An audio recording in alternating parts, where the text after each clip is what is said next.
Hey Drew, how are we doing? I'm doing really good, actually, but I got a question that is just boring a hole in my brain, and I need an answer. Yeah.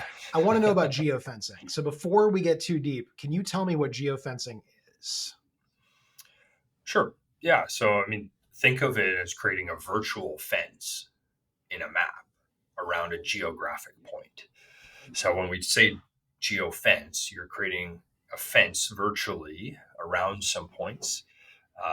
Generally speaking, it's some radius around a latitude, longitude, and in doing that, you kind of create a fence where you say, okay, inside of this fence, we're going to do something. So that's, I would say, the pure definition of geofence. Yeah, I like it. So I have a sense that doing geofencing, doing anything useful with it, is actually harder in 2024 than it has been in maybe previous recent years. Am I crazy, or is that? I mean, you're not maybe qualified to Yeah. diagnose that. Am I wrong, or is that true? Right? Is it getting harder? And like, if so, why? Yeah. Geofence is interesting because it's not easy to do well. And there's this struggle between obviously privacy and the desire of businesses to want to kind of track location. But so put aside the actual fence itself, the crux of the issue is like, how am I going to react to your location?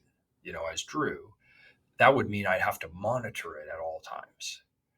But that's kind of inherently against what, the main big players, Apple and Google, are trying to prevent. So they're putting, and especially, it started rolling out in the last couple of years, is putting all sorts of strategies in place where you have to have quite a defined use case, and it generally speaking can't be marketing related to monitor somebody's background location. So background location is the first thing you need to deal with is, are you going to request permission to monitor somebody's location in the background? And what that means is when the app is not open. Okay, that's issue number one. And then, are you going to access their fine grained location or coarse location? So, what I mean by that is your general approximate area, or I'm going to take your fine grained, within a couple meters or feet location and monitor that. Which So, is with really those, useful if I'm in a store, right? And I want to know where a you're in a shelf store. with an item on it. But that's pretty creepy if I'm in my house, right? It is. And then, another one of the big challenges is entry and exit, right? Okay, Totally. now you define this big location. We have these customers who've downloaded our app. We're monitoring their location. So let's say we get over some of these hurdles, then we have to deal. Well, they just drove by the store. Do we want to interact with them? And they were going at 60 miles an hour, and they entered our geofence and exited. So we have to kind of deal with something else, which is kind of dwell time. How long are they Mm. dwelling in there? What I won't try and predict all the business cases that we would use cases that we'd want to attack with this, but from a technology perspective, it's a lot harder to do geofencing than it ever has been. We've all seen the updates on iOS and Android. Most of them now are no longer allowing you to monitor that background location except for kind of specific use cases. And then it's very hard to even get to kind of fine grained location access as well.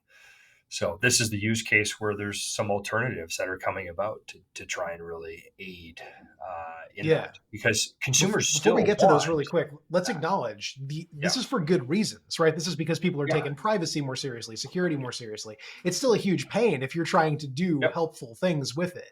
But so like what are these alternatives? What do we do because of these complications? Well, and before we get to alternatives, it's interesting is as a consumer, I still want the features of that geofence, which is, hey, it'd be Right. great if I'm in your store and you can be more helpful to me. Like that's useful, right? That is very useful. If I'm in said store and now I'm browsing the actual website and trying to figure out an aisle of where a product is, and you've defaulted me to the right store location, that's sure nice. Like things like that. Maybe when I do that, I get a push notification that tells me, hey, there's something going on at this store today. Things like that. Like those are really fine grained.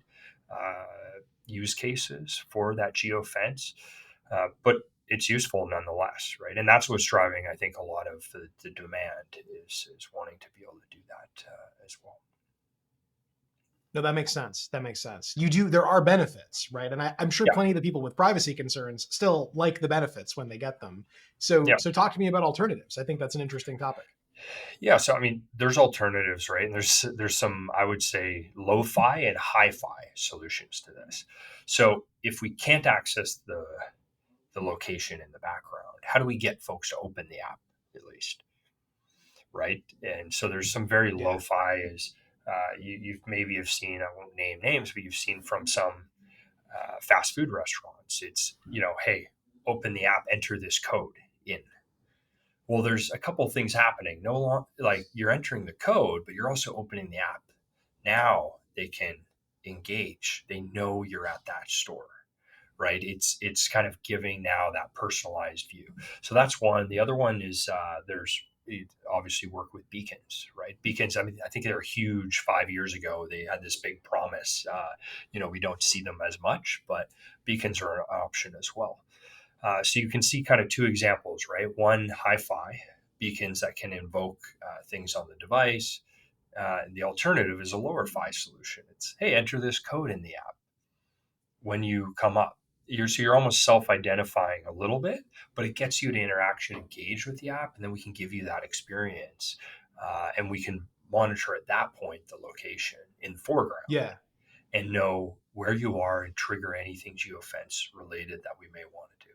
There's more friction, but in certain use cases, maybe the customer prefers some friction, right? Because they don't necessarily want this totally smooth, you're being monitored Yeah, at all times experience. There may be times, to your point, when they do, precisely. or when there's certain things that you can't do without doing that. But this kind of like lo-fi solution is an interesting, middle, not even middle ground, but like just a good solution for other cases where when I walk into undisclosed, interesting brand example, I'm looking at the app anyway, right? So that's a really good prompt for interesting geofence stuff to start happening in the background.